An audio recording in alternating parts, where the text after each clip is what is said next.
I guess we're rolling, I think. Are we rolling? I don't know. I don't know. You think I've never made these videos before, but here we are Friday, the 15th of May, back in the sports barn with free MLB picks. And believe me, they're free. You get what you pay for. I'm coming off a 3-year layoff. So one thing we know about layoffs is you generally don't jump right in and be good.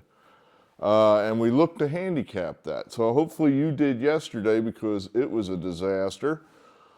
Old business. We finished minus 547 yesterday. Well, what's that mean? What does that mean? Well, that means if you bet 100, let's say, I don't know, let's just take this one right here as an example. This is on today's slate, the Marlins and the Rays. If you're going to take the Marlins there, you would bet 100 because they're the underdog. You're betting 100 to win 108. Or if you want the favorite, the Rays, you would have to give the bookie 122 to win 100. So factoring in that for yesterday, we ended up at minus $547, which is damn hard to do considering there was only 11 games. I think we won like 3 out of 8, or I'm sorry, 3 winners, 8 losers, something like that. It was terrible. Oddly enough, a lot of the losers, we had actual information that told us to bet the other way. But, you know, being the smart guy that I am, figured I know better than everybody else. I'm going to go with my gut, which is almost always wrong. And that's what ended up happening. You know, there was some bad luck mixed in there a little bit. You know, I had the Rockies. The starting pitcher goes out in the first inning with arm trouble, Dolander. Like I said, the Rockies have the worst luck with first-round picks. Won't see him again. You know, the old Godfather thing. Hey, how's Paulie? Paulie? Well, won't see him no more. So, you know, he's sent back to Colorado for further tests. Undoubtedly, he'll be out for basically his entire career. And that'll be the end of Chase Dolander. Not that we really care, but we lost our bet yesterday. We had Ranger Suarez, who pitched brilliantly, but he was short. And I don't know, it's been an exasperating thing. I love Ranger, but his employers just continually take him out. And I don't know if that's because he goes to him and says, I can't pitch anymore.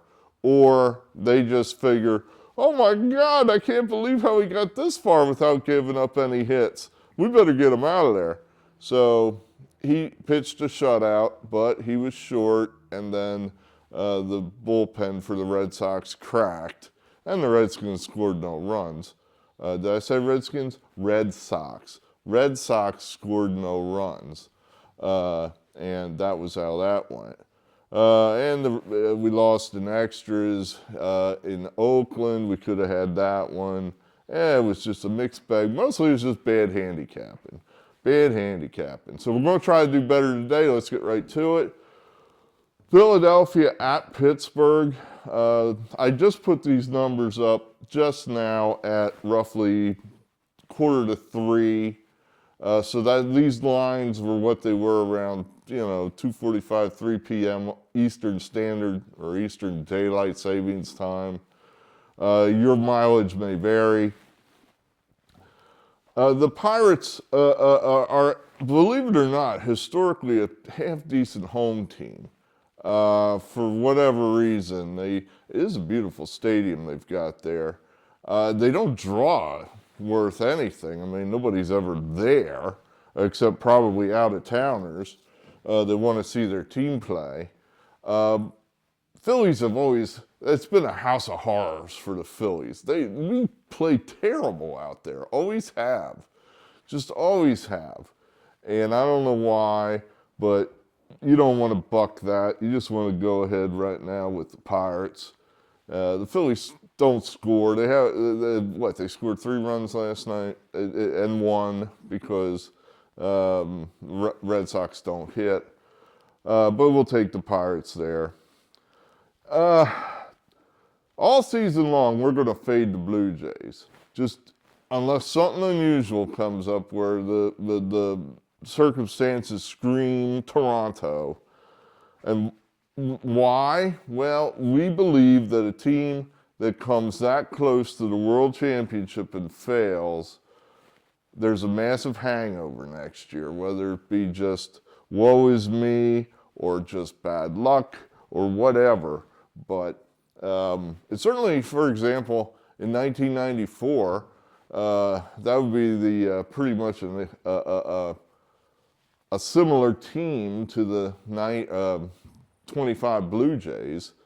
That was my guys, the 93 Phillies, that just, Joe Carter, I still have nightmares about that guy, beating us in Game 6, and we all believed we would have won Game 7 just because we would have, Well, their year in 94 was terrible. They were just terrible. All the magic was gone. And I think that's just how it goes. It's inexplicable, but it is a thing. It is real. So Toronto, they've got Savage going. He's suddenly some superstar. This guy was an A-ball. He was an A-ball, I think, at this time last year. I may be wrong. He might have been a AA, but he wasn't higher than that. He was a nobody from Boyertown, and now all of a sudden, he's commanding a favorite on the road. And he's going to be short because they've already said they've got him on a pitch count because he's got a funky motion. He's who I wanted to be. I always wanted to come straight over the top with that split-fingered fastball, and I never could quite master it. I just could never get I was wild as hell. So that was always my problem. But he mastered it, and he's pretty good, but it's a funky motion, and apparently puts a lot of stress on your shoulder. We like Detroit. We think they're good. We think that team's good. They're not playing well right now, and they've got a lot of injuries, but they're coming home. They've got, we just think that, like I said, we're fading Toronto. This is more of a play against the Blue Jays than a play on the Tigers. We'll take the 108. Baltimore, Washington. Washington, I think the problem with they score like crazy, but unfortunately, they often give up runs like crazy because their pitching staff really isn't very good.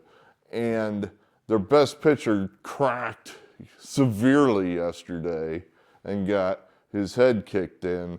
And I think that could be a hangover there, where if I'm on that Washington team, when I played in high school, we had a kid on our team named Jeff Stump. He led the county in strikeouts my junior year. He was our ace. Other than that, we didn't have a hell of a lot. But we had Jeff Stump. So every day he pitched, it was win day. We were going to win because he was good. And, if he went out and got his ass kicked, that would make us sad because then we'd be like, oh my God, it's no longer win day. It's oh my goodness. I mean, now what are we going to do? And I kind of think Washington could have a feel a little bit like that tonight. Baltimore, we think, is just a better team. Even though they have similar records, we're going to go ahead and lay the wood there. The reason that you're having to pay a premium there is Washington's pitching Zach Littell, and he hasn't gotten anybody out in 3 years. So we're going to say that's going to continue. Baltimore's going to get some runs on the board early and go ahead and run to the finish line. 50-50 game, 106-106, Milwaukee versus the Twins. We're just going to go ahead and take the superior team there. Reasonably sure Buxton will not play. He didn't play yesterday. That's one of them deals where if he doesn't play, he doesn't play. he's, if you don't unaware of who Byron Buxton is, he's one of the best players in the league when he's on the field, which happens about 60% of the time. And it's hard to win with a guy like that because he's not there too much. It's hard to get in a rhythm when your best guy is out of the lineup 2 days out of 7 or 3 days out of 7. So we'll go with Milwaukee there. I went back and forth on this one, and I don't know. I think we're just not going to make this too complicated. Cincinnati struggles up at Cleveland. Cleveland's a superior franchise, certainly over the last 30 years. They do more with less, and the Reds just do less with less. We got to lay a little bit of wood there, but we're going to do it. 15 runs notwithstanding yesterday for the Reds. The Red thing to do now is score nothing. That'll be the Red thing to do. They'll simply get shut out after scoring 15 yesterday. So the Indians are playing pretty well. We'll go ahead with them. And yes, we will use the word Indians mistakenly, not mistakenly, instead of Guardians. That will happen. The Guardians. I mean, what was wrong with Indians? Really? What was wrong with Indians? I really didn't think that was that offensive, but whatever. Arizona, Colorado. Arizona just finished up their trip to Texas and lost to the Rangers in a very, very sad fashion for them. I was watching the end of that game, and I had the Arizona announcers on, and these guys are going nuts. They're behind the whole game. They have the big comeback in the ninth inning, go up 5-3, and these guys are high-fiving themselves, and you could hear their excitement. Oh, they've come all the way back. Oh, my God. And then their not-so-good relief pitcher, Paul Sewald, gives it up in the ninth, and Texas comes back with 3 runs of their own to beat them. And they were like, oh, that's a gut punch. Oh, this stinks. So I felt that there could be some hangover there. I like this one pretty well. Colorado at home. That's where you want Colorado. They have a distinct home field advantage. They're not that bad. They're bad, but they're not that bad. And we're going to go ahead and say the Rockies here tonight. Oh, what do we got? Miami, Tampa. Good team, bad team. And that's pretty favorable price for a good team, a good franchise like the Rays against a bad franchise like the Marlins. So only laying 122 at home. And the Rays have a distinct home field advantage. And you say, how can that be? How can that be? I've seen them play there. No one's there. There's nobody there. They got like 6 guys in the stands. I don't think it's the fans that make them good there. It's the stadium. It's so weird. It's so unique. It's so odd that other teams go in there and I think they literally have trouble seeing the ball. I honestly think that's part of the issue, is that the place is so weird and the sight lines are so strange that other teams just don't pick the ball up like the Rays do because of their experience there. So it's a thing. It's kind of like the A's had a distinct home field advantage at the Coliseum in Oakland. And no one was ever there. They had no fans there, but the A's won at home, and it was the same thing, same principle. So don't fight it. Take the Rays. Oh, what a great game this is. I mean, I know a lot of you Midwesterners hate New York or Red Sox baseball because ESPN just shows it to you all the time, and you're like, oh, goddamn, another Yankee game. I hear you, but, you know, you got to get, to me, and I'm an East Coast guy, you got to get up for New York baseball, to me, just because the fans get up for it. You know, there are actual people in the stands. I watched some of that Cincinnati Red game yesterday against Washington. There were 6 people there, and I knew 2 of them. It was an embarrassment. But people actually show up to these New York games. There's going to be a buzz in the stands for this game. You know, and I find that a little bit exciting as a baseball fan. Now, generally speaking, the Mets will play up to the Yankees when they play them.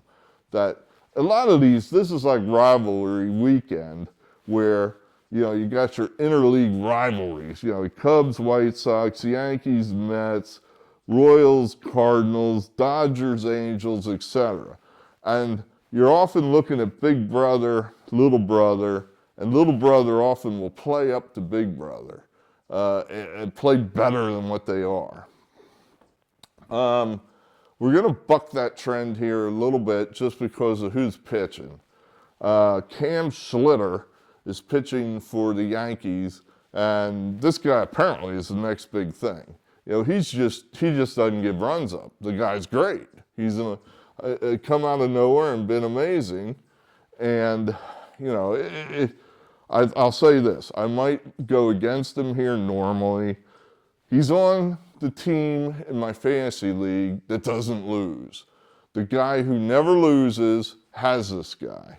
And I'm just thinking to myself, he's not going to get beat up tonight. The guy, we'll call him Jason. That actually is his name, but we'll say it's Jason has this guy Schlitter. Jason never loses. This guy never loses. He's not going to lose tonight. Schlitter's going to be great. He's going to be great because Jason never loses. So that's my rationale there. Red Sox, Braves. Steven Strider going for the Braves. Some guy named Connolly Early for the Red Sox. He's some no-name guy, but he's pitched pretty well. I really don't know what to do here. I dislike playing Strider just because I always think you're paying a premium for this guy. He was, you know, the guy that came out a couple of years ago, struck everybody out. Then he had a bunch of injuries, and he's really, frankly, in the last 2-3 years, not been very good. Even though he'll strike some guys out, then he'll give up a 3-run home run. For really no reason whatsoever, I'm going to say the Red Sox are going to find a way. We'll say Early keeps the Red Sox in the game, and somehow they finally break through and hit a home run or something and come through. The one thing that the Red Sox do have is Chapman at the back of the pen. He's still a premium closer and very rarely gives up leads. If they can get a lead into the late innings, we might steal one at a price. Cubs, White Sox. Oh my! You know, I've been really digging this White Sox team, which is now a game over 500. I'm impressed the Cubs won last night. You know, I really didn't think they would have any chance at all against Sale. And Ben Brown? Who is this guy? I've seen him pitch and he was terrible. Has he suddenly learned to pitch? I don't know. We're going to lay the price here with the Cubs. Often in these little brother, big brother matchups, the road team is the one you're looking at. Especially here because Big Brother is going to have 20,000 Cub fans there at Cellular Field. I was at one of these games one time at Wrigley where it was the White Sox Cubs, and you're going to have a good mix of fans there. It's you know, probably 60-40 either way. I remember the game we were at, and a lot of these fans know each other. I was struck by, you know, my wife had decided she was going to root for the White Sox at the top of her lungs in the bleachers at Wrigley, and I thought, we're going to get our asses kicked. This is not going to be good for me. Then I see all these guys coming in wearing White Sox jerseys. And I'm talking, they all knew each other. They were sitting with some Cub fans too, because, you know, everybody wears their jersey, so you know who you're rooting for. These guys are huge, huge. And they're drinking huge too. It was like $10 beer, bang, $10 beer, bang. Give me another $10 beer. And I kept thinking, it's like they're drinking like college kids, but they're not college kids. I mean, they're bigger than college kids. They're older than college kids. And they all seem to know each other. All I could come up with is they're either firefighters or policemen. And I thought, as long as all these huge dudes wearing White Sox jerseys in the bleachers at Wrigley are there, I'm okay. My wife can do whatever she wants. So, and the White Sox ended up winning that day. But we're going to take the Cubs there. The Battle of Texas. This one bothered me. It just bothered me from yesterday. That was just bad handicapping, taking the Astros. And even as I was saying it to you people, I was saying to myself, this is stupid. The Astros are a bad team. That's a bad team. That's a team that's gotten old, it's gotten decrepit. It's hollowed out. It's over for that bunch. Over. They've traded off all their prospects. Nothing's left. So we're taking the Rangers here. 50-50 game. We like Texas. We think that's just a better team at this point. You know, Houston, they could lose 90 to 100 games this year. Just how it is. Okay, this is an easy one, and we love this. Love it. Love this one. Love that one. I love this one most, I think, is St. Louis minus 111 against the Royals. The Royals aren't playing well. The Royals are not playing well. That was one of the only games we won yesterday, was fading the Royals. The Cardinals are finding ways to win. And I guess we're still getting cheap odds on them just because nobody knows who's on that team. Who's J.J. Weatherholt? Yeah, right, exactly. Well, he's pretty good, believe it or not. And he leads off. The way you play this is you just play the Cardinals. The Cardinals are good against the Royals at home, and they're unbeatable over at their place. So that's the way you play that. Dodgers, Angels. Believe it or not, the one team that has probably a positive return on investment against the Dodgers. There might be two of them. One would probably be the Giants and the other be the Angels. For whatever reason, the Angels get up for the Dodgers and play their best baseball they're going to play all year against the Dodgers. We're going to go ahead then and take a shot. It's a shot. I mean, plus 182. It's a lottery ticket. We're probably going to lose. I'll tell you one thing that gives us an advantage, though, is Blake Snell is pitching for the Dodgers. Oh, he's pretty good. Well, not always. This is a guy that he always throws lots of pitches. He's almost certainly not going to get past the fifth inning. And that Dodgers team, you know, their Behen is, it's probably the middle relief in that team is probably where you want to be. You know, and there's no Edwin Diaz at the back of the pen anymore either. So, you know, that's another good pitcher they don't have. It often doesn't come into play because they just beat you 7-2, so it doesn't matter. But yeah, I think Blake Snell being short, the Angels may play their best game of the year tonight. We'll take a shot here at big odds. Seattle, we totally misread that game before the game that we bet yesterday. That one, what was it, Wednesday night or Thursday night? Wednesday night it would have been, where the Mariners gave a game away. They should have won that game. And the way we should have read that is this team's better than that team. This team is completely and totally better than the Astros, and they're going to show it the next game.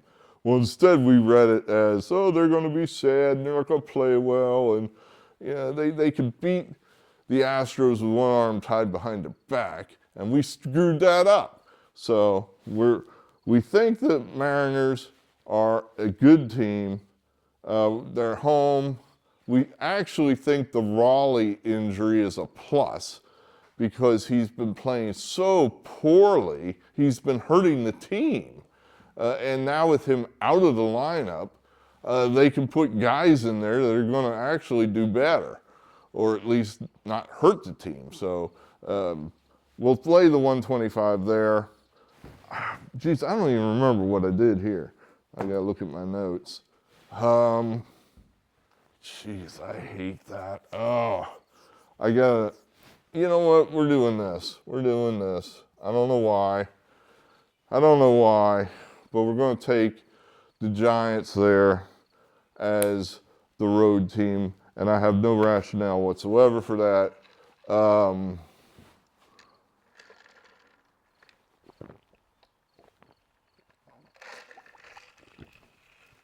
We'll say good franchise, bad franchise, and that's how we'll play that. That's what we got.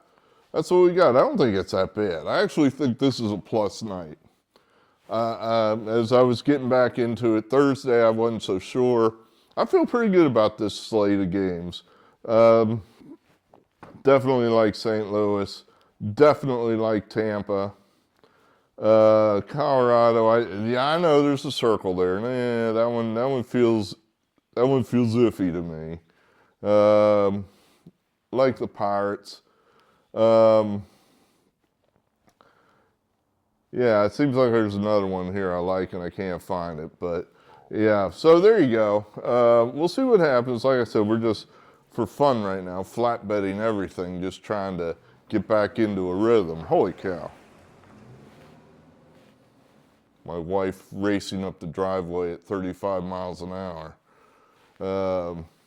Good. We'll talk to you later. I believe in winning baseball picks. We'll find them at some point.